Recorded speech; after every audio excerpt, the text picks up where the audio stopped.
kasih kepada Puan Pengacara Majelis yang cantik manis. Bismillahirrahmanirrahim. Assalamualaikum warahmatullahi wabarakatuh. Salam sejahtera. Salam Jabatan Pendidikan Wilayah Persekutuan Labuan Bisai 100% kita punya. Salam SKPP, Sekolah Berkualiti, Kemenjadian Murid Berimpak Tinggi. Salam Malaysia Madani dan salam transformasi pendidikan masa hadapan.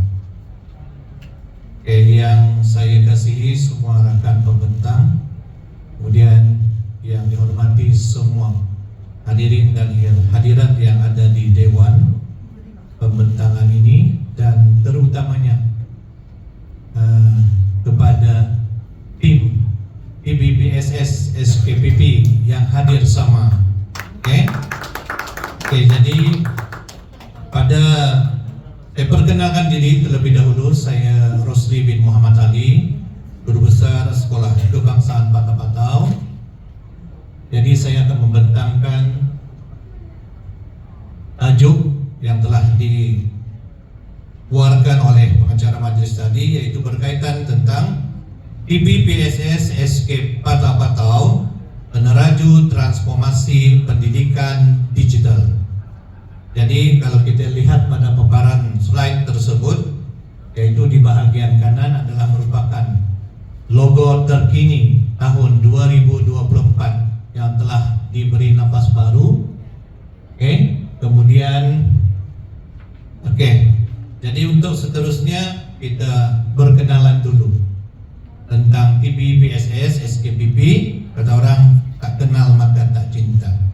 Jadi IBPSS merupakan satu platform bagi murid untuk menonjolkan diri dan mencukil bakat murid dalam bidang kewartawanan, media dan pengacaraan, di mana ia dapat memupuk kreativiti dan pemikiran kritis di kalangan murid serta mampu memberikan idea secara spontan. IBPSS ini merupakan program yang fokus utama untuk membangunkan bakat dan kemahiran murid-murid Sekolah Kebangsaan Patapatau secara berterusan. Di antara kemahiran dan bakat yang akan dibangunkan adalah berkaitan tentang kemahiran ICT, teknik penyampaian yang berkesan, kemahiran berfikir, dan kemahiran yang sangat penting ialah kemahiran berkomunikasi. Kemenjadian murid memberi impak untuk melahirkan modal insan yang berilmu, berkeyakinan, mempunyai nilai murni, inovatif, berdisiplin, patriotik, cekal, dan berdaya saing, seperti mana yang kita tahu pada era terkini, yaitu murid pasif digital. Seterusnya objektif, ada 3 objektif yang kita fokuskan di sini. Yang pertama, melahirkan pelajar yang memiliki sifat yang berani, sentiasa berusaha untuk maju ke hadapan. Yang kedua, melahirkan pelajar yang mempunyai keterampilan dan memiliki kemahiran komunikasi dalam dua bahasa.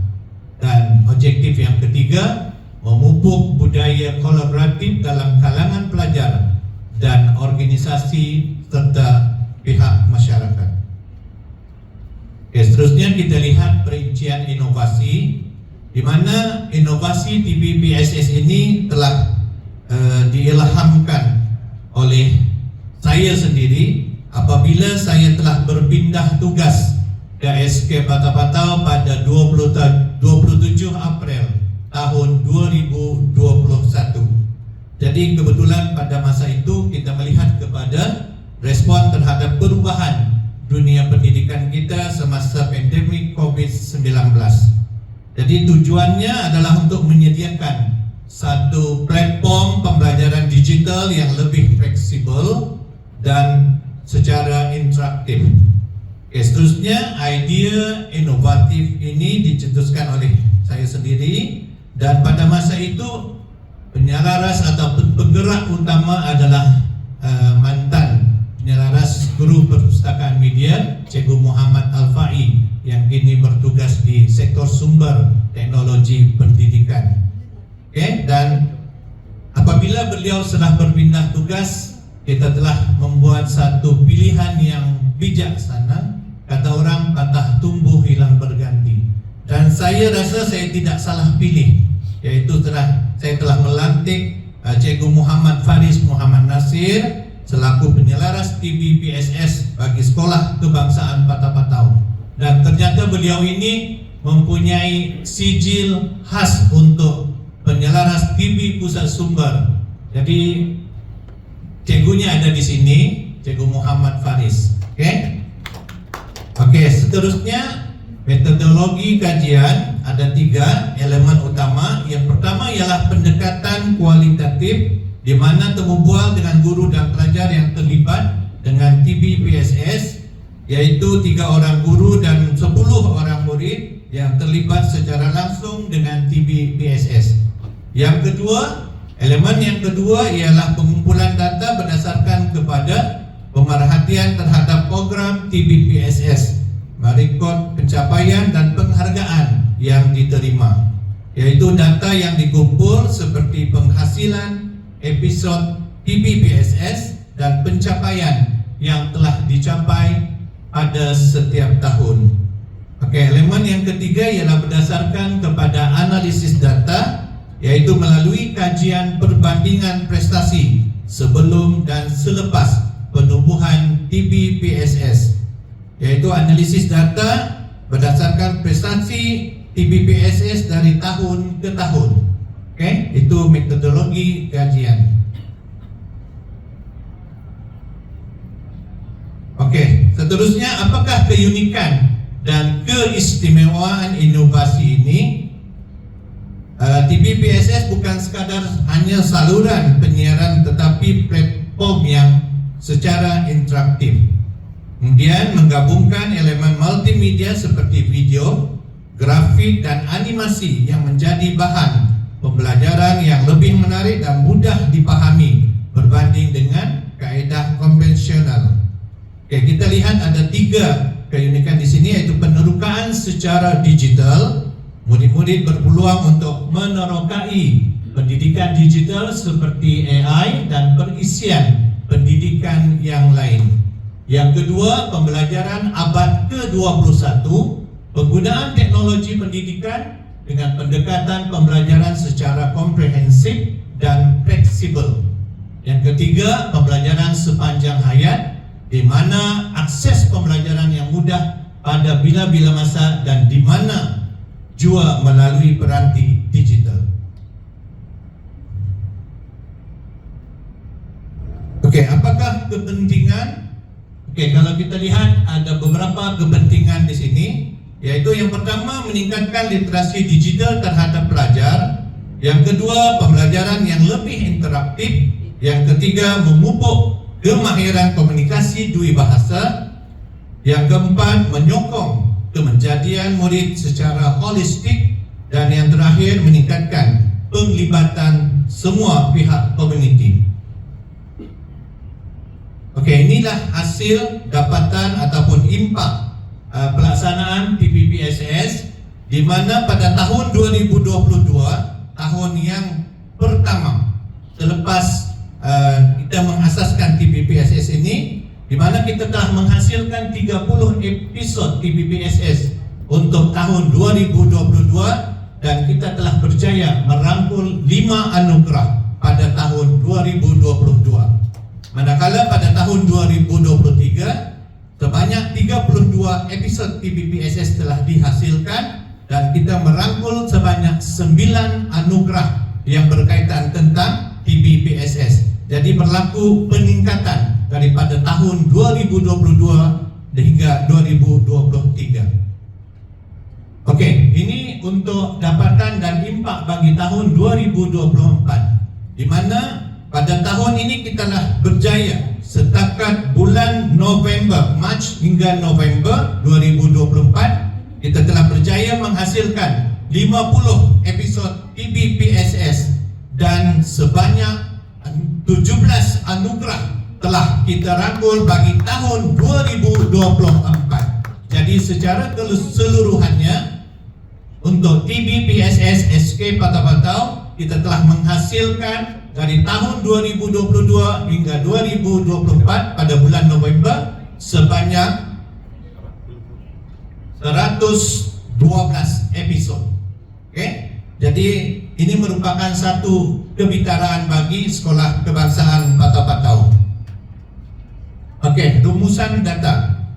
Pencapaian TBPSS SK Patapatau semakin meningkat saban tahun dan menunjukkan kejadian inovasi TBPSS ini bagi SK Patapatau.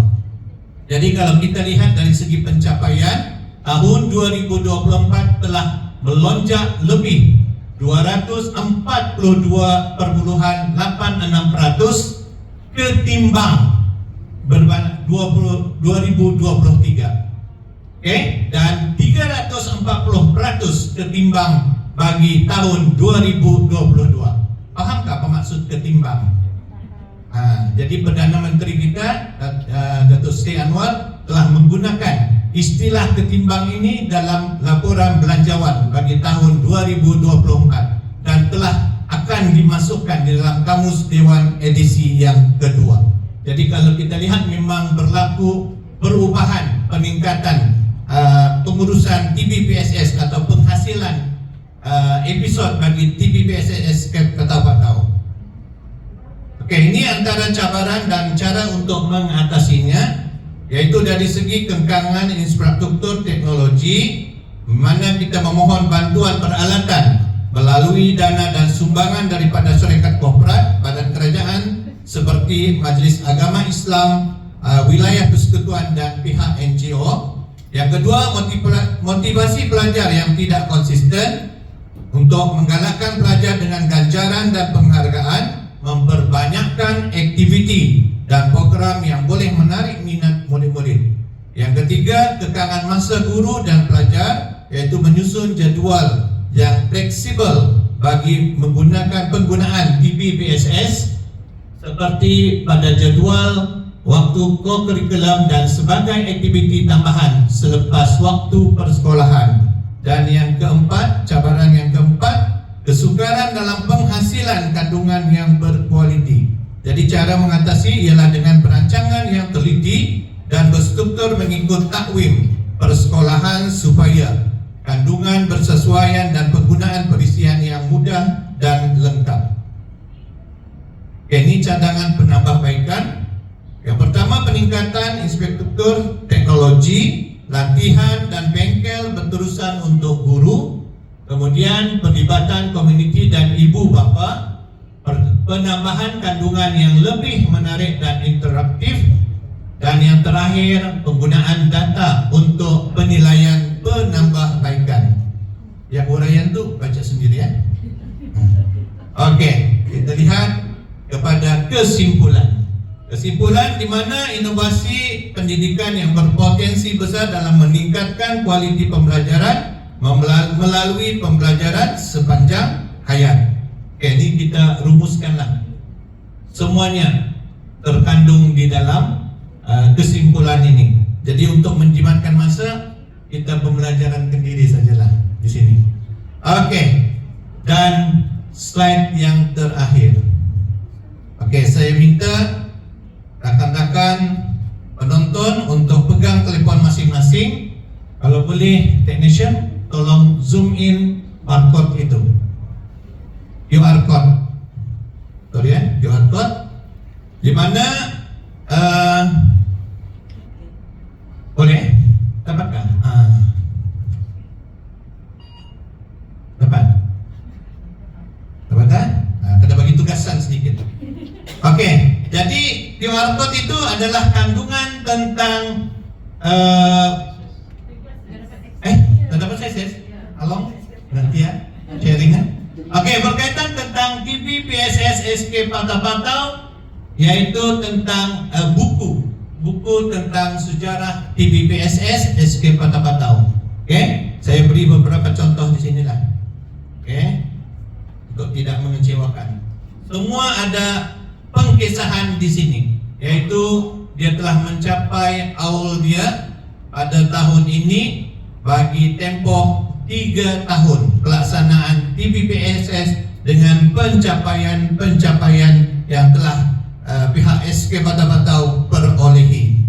Okey, dan untuk makluman kepada semua, kita telah menerima satu berita yang baik, di mana guru penyelaras TBPSS saya telah dihubungi oleh Puan Azhar, iaitu BSTP, Kementerian Pendidikan Malaysia, di mana video adik Sophia Zara, sila berdiri. Sophia Zara binti Muhammad Al-Nazirul Faizal, untuk segmen udara berkualiti akan disiarkan secara langsung di dalam segmen Didik TV NTV 7, pada hari Ahad ini. Jadi pihak kementerian telah memberikan satu ruangan kepada Sekolah Kebangsaan Batau untuk menyiarkan dokumentasi yang berkaitan tentang udara berkualiti, sebagai kebanggaan kita bersama. Dan adik ini telah berjaya dinobatkan tempat yang ke-4 di peringkat kebangsaan, dan beliau juga merupakan tokoh nilam yang ke-4 juga. Jadah yang kepada adik Sophia Zara.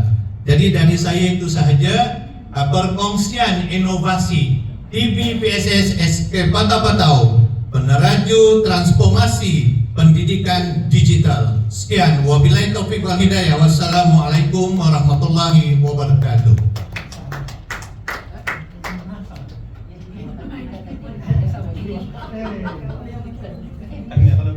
Terima kasih diucapkan kepada Yang Berusaha Cik Rosli bin Muhammad Ali. Jadi sebelum Tuan Guru Besar kita duduk, ada sebarang soalan